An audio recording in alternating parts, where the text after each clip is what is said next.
Are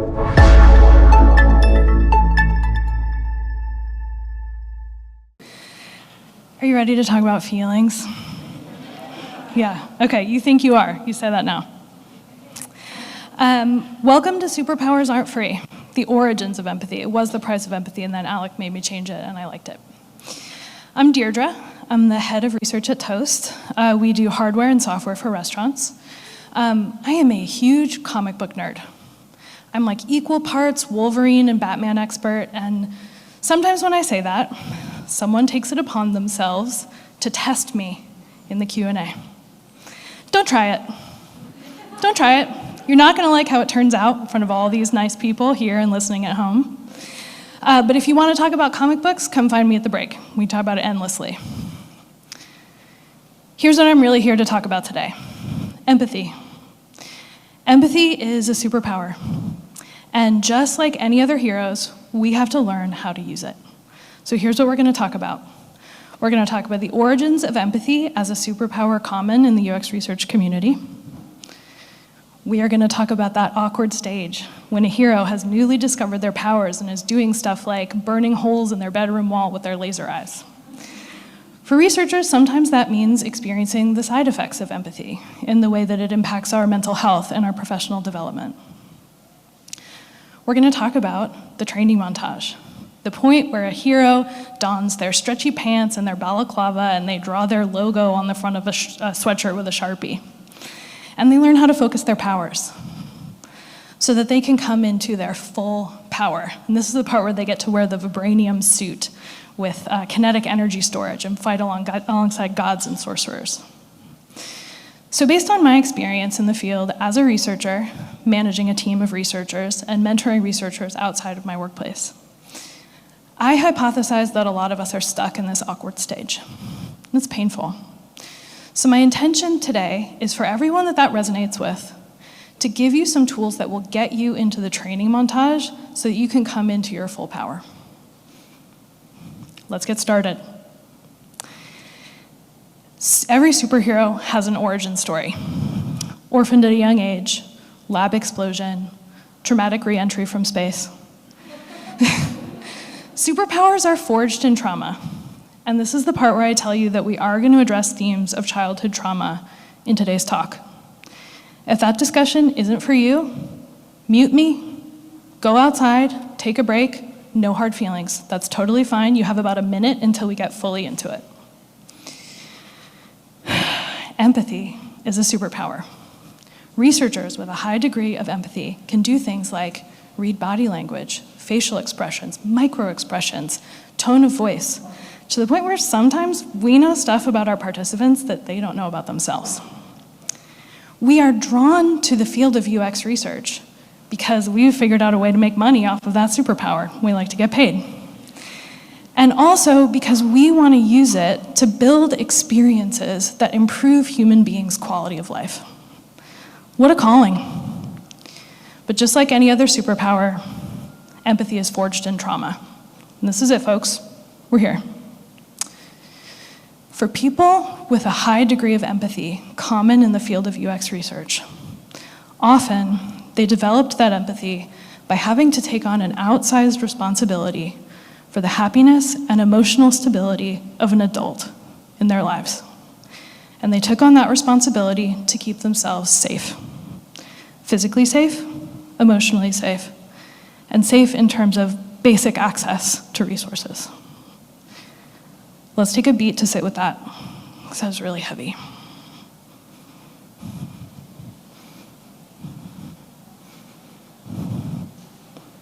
Okay. While that has given us a gift that I think a lot of us are proud of, and I really hope we all get the opportunity to be grateful for, it comes with some side effects to our mental health and to our professional development. So what do we do? Ooh, nope, that's not it. Just like every other hero, we have to learn to use it without causing harm to ourselves. So before we get into what we do, let's talk about what that harm looks like so that you can know it when you see it. The first step is hypervigilance, the constant scanning of the environment for threats, and taking responsibility for neutralizing those threats before they upset the balance. For researchers, what this might look like is high anxiety over business decisions, systems, and processes that we have no influence over. It can also look like a preoccupation with the reputation for research at your organization. I see you laughing. I think about this as super hearing, but rather than being able to hear a pin drop 5 miles away, my ears perk up and I'm rolling up my sleeves and I'm ready to bust through the door when someone at my organization mentions research, learning, or data collection, and they don't name check my team. This sucks. It's exhausting to be on high alert all the time. And when we treat other people at our organizations who are trying to learn as threats, it obscures the possibility of building partnerships with those folks and extending our influence. Okay, let's talk about taking responsibility for other people's feelings. I think about this as rooted in an internal equation where on one side, you have someone's feelings, often negative or uncomfortable, and on the other side, you have a compulsion to act. It's rooted in the idea that we can control the way other people feel. And in comic books, when someone is an empath, that is exactly what that means. But that is science fiction. We can't control the way other people feel. But when we've been told from a young age that we're supposed to try, this can be really hard to unlearn. And for researchers, what this often looks like is indexing more highly on others' comfort and happiness than the impact and the quality of our own work. Have you ever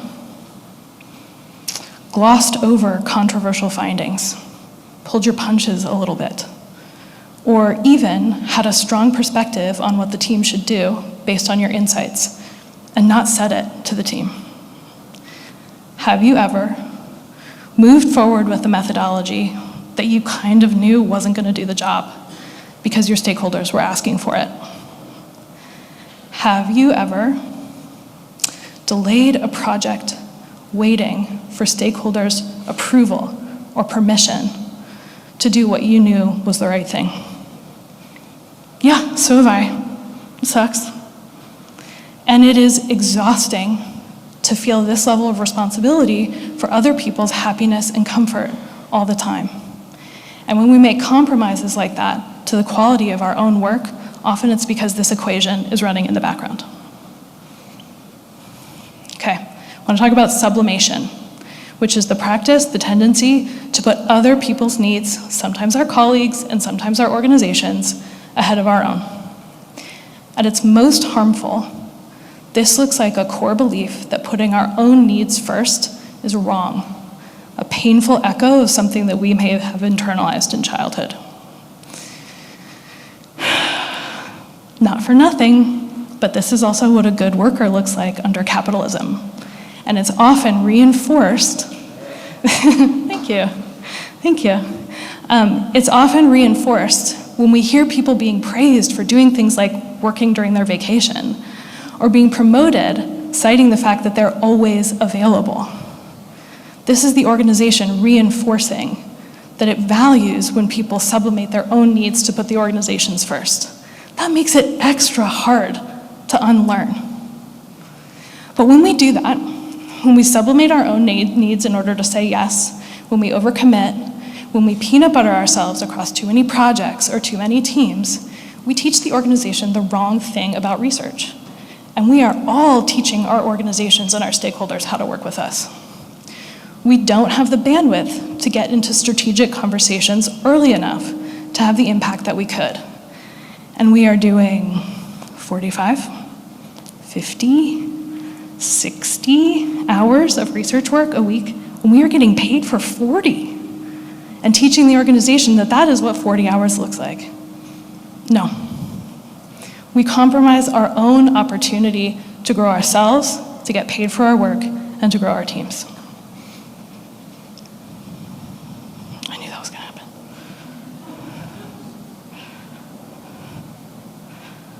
All right, team, this sucks. It sucks. This is spilling food on the popular kids in the high school cafeteria because you can't control the webs that come out of your hands.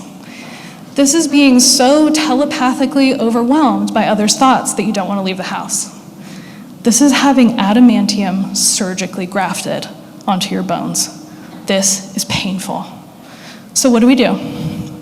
We put on our stretchy pants and our balaclavas, and we draw our logo in a Sharpie on the front of our sweatshirt. We walk into the danger room, and we start practicing in order to focus our powers. So let's do it. The first thing that I want you to start practicing is noticing. Take all the energy that you might be spending on hypervigilance, turn it inward, and notice how you feel. Let's practice together. Take a deep breath in. Ooh, my pants are tight, so that's not that deep. And breathe out. If you had to describe the emotion that you feel in your body right now, what would it be? You don't have to overthink it. One word is enough. And you don't have to assign any value to it, positive or negative. Noticing is enough. Think about where it shows up in your body. Little tension from your head and shoulders if you're not sleeping in your own bed. Excitement in your sternum. Dread in your gut. Noticing how we feel unlocks processing our feelings. When we process our feelings, it allows us to show up intentionally. So rather than letting that equation run in the background and compromise our values in the workplace, we can show up in the way that we intend to. Now, there are a lot of different ways to process your feelings. My highest recommendation is and always will be therapy. Quick shout out to Dr. Josh, my therapist, who helped me with the research for this presentation and is tuning in from home. Thanks, Dr. Josh. My second recommendation is a work journal. We heard from Vivienne yesterday about how powerful journaling can be, and I second that. Every day before my workday kicks off, I sit down with my work journal and I check out my key meetings for the day. And for every key meeting, I set an intention for the way that I want to show up for that meeting. At the end of the day, I go back and I reflect and I give myself feedback on whether I showed up the way that I wanted to. I also jot down how I'm feeling at different key points in the day, noticing, and I journal through any tough feelings that come up through the day. My last recommendation for processing is taking time off, which brings me to the last thing I want you to start practicing: professional detachment. Creating some space between yourself and your work. And here's where I want to talk about a mistake that Batman makes. Batman is so intent on sublimating his own needs in service of Gotham that Batman becomes the true identity and Bruce Wayne is the mask. I don't want that for you. I don't even want that for Batman. God knows I don't want it for Alfred. It sucks. So here are 3 things that I want you to start doing, because just like everything else, detachment requires practice to get good at it. So the 3 things I want you to start doing today are taking all of the time off that is due to you. Book it. Set a recurring 1 hour out of office for lunch for every single workday. Because you need to practice taking a break from work, and you need time to eat something and do something nice for yourself that's not work related.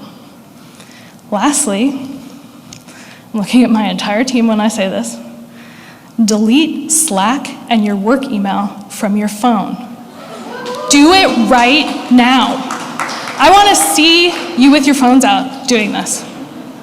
You think I'm not serious, but I will check. Okay, that is some strong homework, and it's a really good start. If you are having a visceral reaction to anything that I just recommended in terms of detachment, it's a great opportunity to start noticing and processing. But how do we get from the stretchy pants and the balaclava to the full vibranium suit with kinetic energy storage? I think the key is in these 4 questions. And to illustrate these questions in action, I'm going to tell you a story. I do not come off great in this story, so please know that I have grown a lot as a person since the time I'm going to tell you about. In spring of 2021, when the pandemic hit, Toast had major layoffs. The research team went from a team of 8 to a team of 3, and I was in charge. I went from a lead UX researcher, an IC, to an associate director, which is a lateral move on our career ladder. And then a year went by. And in the spring of 2021, I found myself really struggling to articulate the narrative that I wanted to tell to senior leadership about why they should start regrowing the research team. I was watching other teams start to scale again, product, design, and it just felt so obvious to me that research should scale alongside them. So much so that when I tried to put it in a deck, I was angry at how unfair it felt that I had to. At the same time, a product manager who started at Toast the same day that I did was promoted to director. That was not a conversation that was even on my radar with my manager. Team, I was pissed. I was so angry that I spent an entire weekend of my own personal time combing through LinkedIn and our HR system to track the speed to promotion of every single person in product, design, and research. It's fucking creepy. It's really creepy. I was so mad. I had such a strong hypothesis that this was unfair. I was looking for evidence that men were getting promoted faster than women. I was looking for evidence that product was getting promoted exponentially faster than UX. I found nothing. I found absolutely nothing. So I sat down with my work journal and I said, okay, how did we get here? Who decided to promote this person and why did they think it was a good idea? And I had to admit to myself, like, oh man, this person executed against a massive backlog of tech debt. They also lifted up other team members to articulate a vision for their products and then changed hiring practices to build a team that could rally around that vision. Okay, this person did totally deserve to be promoted. I own that. So then I said, okay, what outcome am I driving?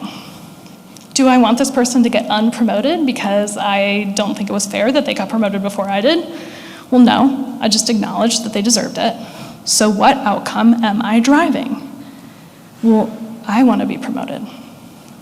And that was the first time I had acknowledged that to myself. And as I was processing that, my hand was still writing.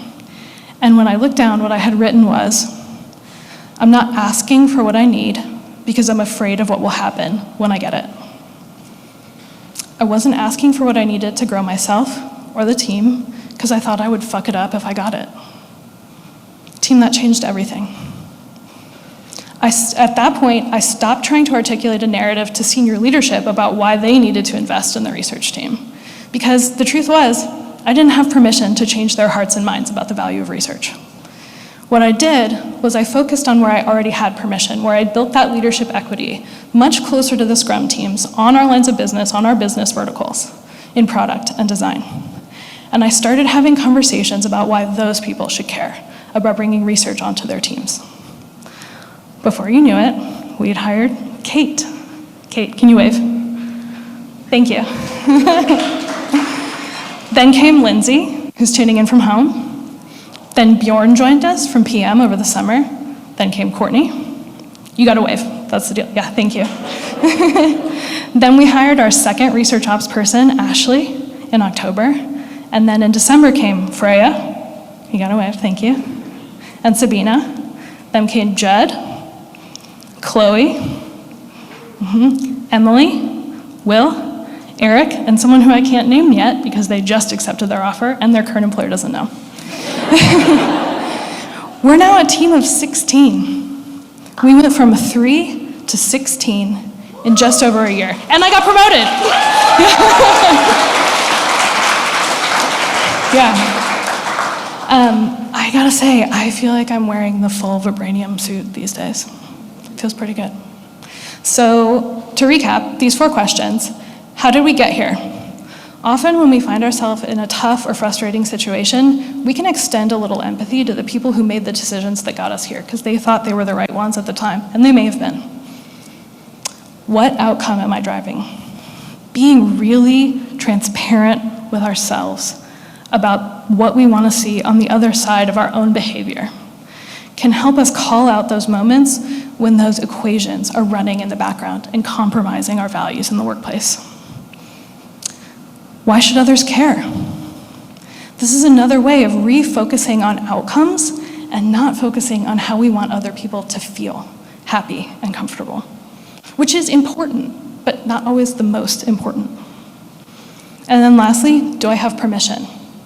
Focusing on the places where we've already built equity and we have permission to influence really keeps us honest in terms of that hypervigilance.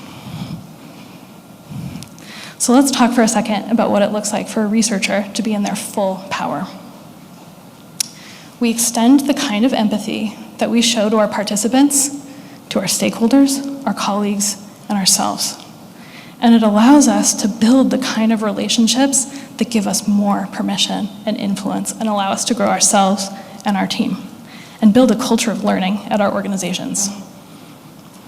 That empathy and compassion shows up in our storytelling and allows us to bring our customers' voices to life and inspire our colleagues to improve human beings' quality of life. Lastly, the one that is personally most important to me, we don't repeat Batman's mistake. At the end of the day, we walk away and we focus on our real lives.